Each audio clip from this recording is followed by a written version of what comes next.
Le monde arrivé au comble de vraiment à l'irriter, à l'emmener réellement à accomplir ce qui doit arriver dans les derniers temps. Et c'est pour cela qu'il est en train de réveiller son Église. Il est en train de préparer son peuple pour le retour du Fils, le retour de Jésus-Christ qui vient chercher son épouse. Préparons-nous pour le retour de l'époux. Ne soyons pas des gens qui dorment, qui somnolent, mais réveillons-nous. L'Esprit de Dieu est en train de nous réveiller, frères et sœurs.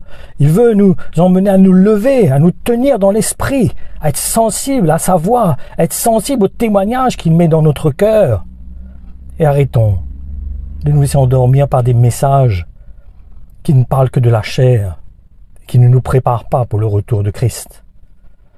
Ces messages qui sont juste des spectacles, des choses qui touchent nos émotions, qui touchent notre chair. Car n'oubliez pas que Christ a dit que celui qui veut me suivre renonce à lui-même, qu'il porte sa croix. Nous avons besoin de porter notre croix. Le vrai message, c'est celui qui nous emmène à nous dépouiller et à servir Christ. La vraie parole, le vrai évangile nous pousse à nous donner à Jésus-Christ, à renoncer à notre vie et à nous donner à Jésus-Christ pour le servir. Ce n'est pas un évangile qui est là pour attendrir notre chair, pour prendre soin de notre chair. Car reconnaissons, bien souvent, nous sommes plus intéressés, nous sommes plus préoccupés par les choses de la terre, par nos problèmes, par nos situations, que par l'œuvre de Dieu. Et pourtant, le monde est en défaillance, le monde est en train de périr, des enfants sont en train de subir des souffrances, des gens sont en train de mourir autour de nous, par manque de connaissance de la parole de Dieu. Et nous, qu'est-ce que nous apportons à ce monde? Quelle parole nous leur donnons? Que Dieu va les bénir? Que Dieu va les guérir? C'est pas le message de l'Évangile. Le message de l'Évangile, c'est de se repentir, de renoncer à nos péchés et de placer notre confiance en Jésus-Christ afin que le Saint-Esprit en nous aide à renoncer justement à notre ancienne vie, car nous sommes nés de nouveau, nous sommes de nouvelles créatures. Et Dieu veut nous emmener à devenir à l'image de son Fils. Les astres vont être ébranlés, l'univers va être ébranlé, le ciel deviendra rouge, les astres tomberont sur la terre.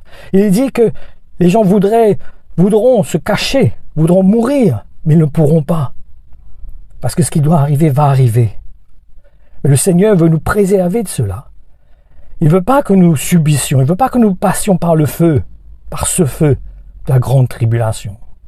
Il veut nous préserver de ce feu. Il veut nous emmener à nous mettre à part. Que nous soyons des gens éveillés, des gens qui sont conscients de ce qui arrive. La colère de Dieu arrive à son comble, je vous assure. Le temps est très proche. Et comme au temps de Noé, quand l'arche sera fermée, le déluge tombera.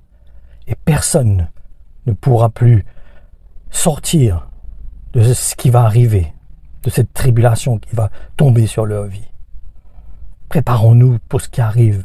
Mettons-nous à part, préoccupons-nous de l'œuvre de Dieu, écoutons le témoignage de l'Esprit dans notre cœur, revenons à la parole de Dieu, à la véritable parole de Dieu. Pas la parole de Dieu pour bénir notre chair, pour prendre soin de notre chair, mais cette parole qui emmène notre chair à la croix et qui nous pousse à servir Dieu avec sincérité, avec vérité.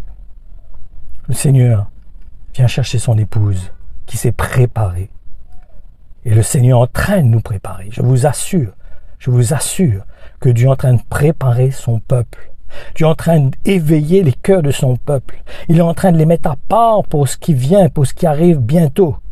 Préparons-nous, peuple de Dieu, sanctifions-nous. Laissons l'Esprit de Dieu nous conduire. Laissons l'Esprit de Dieu parler à notre cœur, parler à notre conscience. Écoutons l'Esprit de Dieu. Car le Seigneur ne veut pas que nous périssions. Le Seigneur ne veut pas que nous passions par la grande tribulation. Il veut nous sauver. Et pour cela, nous avons besoin de nous préparer. Et c'est le Saint-Esprit qui nous prépare. Et cela est en accord avec la parole de Dieu, parce que c'est la parole de Dieu qui nous change, qui nous convainc. C'est la parole de Dieu véritable qui nous emmène à servir Dieu avec sincérité et non par nos ambitions ou nos désirs personnels. Ne nous préoccupons pas des choses de la chair. Le Seigneur prendra soin de nous. Préoccupons-nous de l'œuvre de Dieu. Mettons-nous à part. Le Seigneur veut nous mettre à part. Tu es celui que Dieu est en train de vouloir mettre à part pour hériter de son royaume, pour monter avec le Seigneur et manger avec lui à sa table. Un peu de souffrance, c'est rien par rapport à comparer la souffrance qui va avoir lieu bientôt sur le monde. Car le monde sera détruit, totalement détruit. Il n'y aura plus rien sur la terre, plus rien. Elle va revenir comme à sa création, il y aura juste l'eau et la terre. Donc, préparons-nous. Préparons-nous pour le retour du Seigneur. Préparons-nous pour accueillir notre époux. Soyez bénis.